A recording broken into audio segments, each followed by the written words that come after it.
So I, like you, should care about the environment. It's because since we're young adults, we're going to be the ones inheriting the planet next. So if we're going to walk the earth and drink dirty water and breathe filthy air, we're going to have our health affected the most. So it's going to be in your personal interest and my personal interest to care about our environment. And so there's thousands of industries that are just destroying our environment without care. But the industry I'm going to focus on is private aviation. So private aviation is a relatively small industry compared to a lot of others, but it benefits extremely few while affecting everyone on a global scale. So for reference, I'm going to paraphrase from High Flyers 2023, which is a yearly report on people who fly private. So the median net worth owner of a private jet is 190 million. And then the average fractional jet owner is 140 million.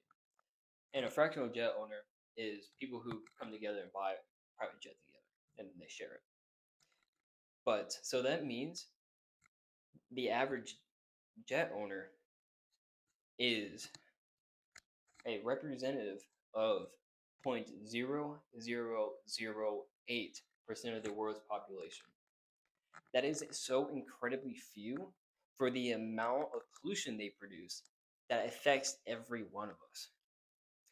But for reference, the amount of pollution they produce, just one jet produces 19.5 million tons of greenhouse gases a year. That is an incredible amount. Now, this number doesn't mean anything. You don't have anything to compare it to. So, every time a private jet flies, per person, it produces 14 times more pollution than if they took a typical airliner. That is an incredibly selfish act to do. But the reason it produces so much pollution isn't because the plane they fly or like why they fly or anything like that. It's just because so whenever a plane takes off, just the startup from the airport getting off the ground up to cruising altitude, it produces 70% of the pollution is going to produce. It's because taking off is you have to fight against the gravity, you have to fight against the air, you have to fight against every single action against it just to get off the air. But once you're already in the air, you know, motion likes to stay in motion. So it's a bit easier to be up there. So since jets, or I mean airliners really, whenever they take off, they go far distances. They go over states, they go over countries, all of that. But the typical private jet, they fly incredibly small distances. They're flying from one side of California to the other. They're flying from one city to the other, which means that they're spending so much more time in the takeoff phase, which taxes the most. So, but these people who are flying private, they're not nameless. They're not some mystery man.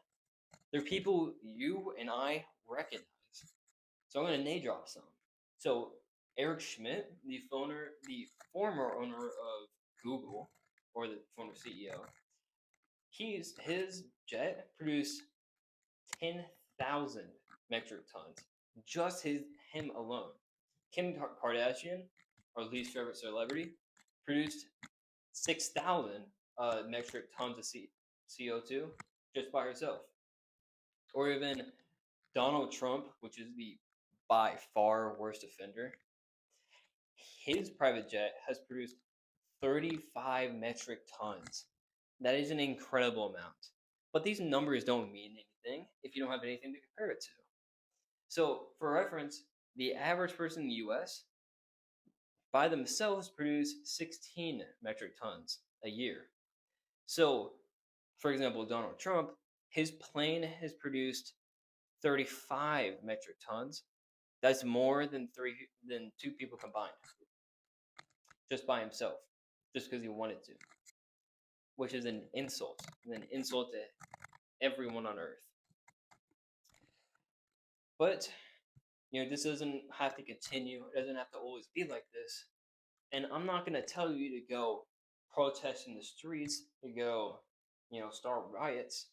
I just want you to vote. I want you to vote on climate conscious policies, politicians you like, because if you don't vote, others will, and the outcome might not be something you like. So go have some change in the world and do something about it, because God knows I will.